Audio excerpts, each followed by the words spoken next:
સહાયમાં ગુજરાત સાથે અન્યાય, ઓછો વરસાદ, પાકના અપૂરતા ભાવથી ચિંતામાં મુકાયેલા ખેડૂતો માટે મોદી સરકારે કરી છે રાહત પેકેજની જાહેરાત। 6 રાજ્યો માટે કરાયેલી આ જાહેરાતમાં ઉડીને આંખે વળગે તેવી બાબત એ છે કે સૌથી ઓછું રાહત પેકેજ ગુજરાતને અપાયું છે અને તે છે માત્ર 127.60 કરોડ।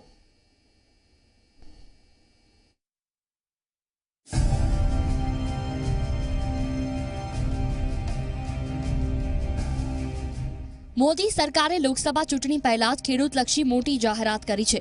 કેન્દ્ર સરકાર વતી ગૃહમંત્રી રાજનાથસિંહે ઘોષણા કરી અછતગ્રસ્ત વિસ્તારો માટે રાહત પેકેજની।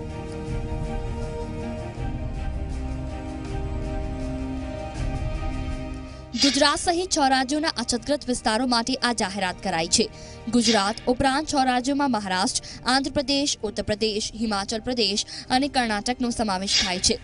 ગુજરાતના અછતગ્રસ્ત વિસ્તારો માટે 127.60 કરોડની જાહેરાત કરાઈ છે, તો હિમાચલ પ્રદેશના અછતગ્રસ્ત વિસ્તાર માટે 317.44 કરોડ, ઉત્તર પ્રદેશ માટે 191.73 કરોડ, આંધ્રપ્રદેશના અછતગ્રસ્ત વિસ્તારો માટે 940 કરોડ, કર્ણાટકના અછતગ્રસ્ત વિસ્તારો માટે 949.49 કરોડ અને મહારાષ્ટ્રના અછતગ્રસ્ત વિસ્તારો માટે 4714.28 કરોડની જાહેરાત કરાઈ છે।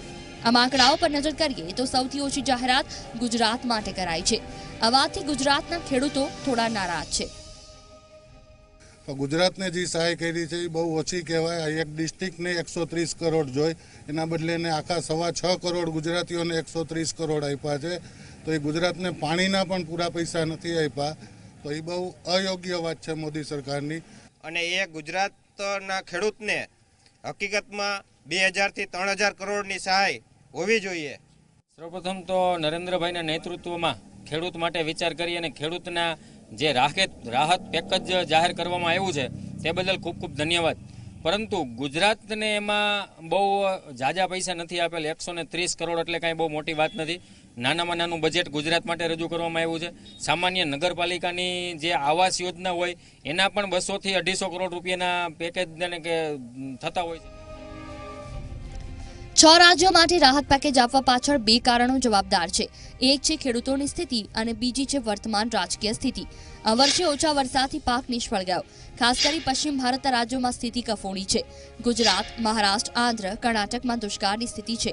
પરિણામે આ રાજ્યોના ખેડૂતોમાં આપઘાતનું પ્રમાણ વધ્યું છે અને દેવાદાર ખેડૂતોની સંખ્યામાં પણ વધારો થયો છે। બીજી તરફ દેવા માફીની જાહેરાતથી 3 રાજ્યોમાં કોંગ્રેસે સરકાર બનાવી, તેનાથી મોદી સરકારને ફાળ પડી છે। આ ઉપરાંત ખેડૂતોમાં સરકાર પ્રત્યેની નારાજગીની વાતને પણ કોઈ ખોટી ન ગણાવી શકે। લોકસભા ચૂંટણીમાં હાર જીતની ચાવી ખેડૂતો પાસે છે, તેમાં કોઈ બેમત નથી। પાકના ઓછા ભાવ અને ખાતરના વધુ ભાવથી ખેડૂતો ચિંતિત છે તે જગ જાહેર છે। ખેડૂતલક્ષી યોજનાઓની અપેક્ષિત અસર થઈ નથી, પરિણામે ખેડૂતોની સરેરાશ આવકમાં ઘટાડો થયો છે। આ તમામ કારણોસર સરકારે રાહત પેકેજની જાહેરાત કરી છે। કોંગ્રેસે આ જાહેરાતને લોભામણી ગણાવી। સરકારને ચૂંટણી નજીક આવતા અને 5 રાજ્યોના જે પરિણામ આવ્યા, જેમાં ભારતીય જનતા પાર્ટીનો કારમો પરાજય થયો, ત્યારે તેમને ખેડૂત યાદ આવે છે, ખેડૂતોના હિતની વાત કરે છે। 5 વર્ષમાં ખેડૂત વિરોધી કામ કરનારી મોદી સરકાર હવે જ્યારે તેમના ઉલટી ગિનતી શરૂ થઈ ગઈ છે અને 90 દિવસ બાકી છે સત્તાના, તેવા સમયે તેઓ આ રીતે ખેડૂતોને લલચામણીને લોભામણી વાત કરે છે। મોદી સરકારની આવી જાહેરાત સ્વાભાવિક રીતે જ ખેડૂતોને રાહત આપનારી અને કોંગ્રેસને વિચાર કરવા પર મજબૂર કરનારી છે, પણ આ જાહેરાતથી કેટલી અસર થશે તે કહેવું મુશ્કેલ છે। Bureau report, Zee media.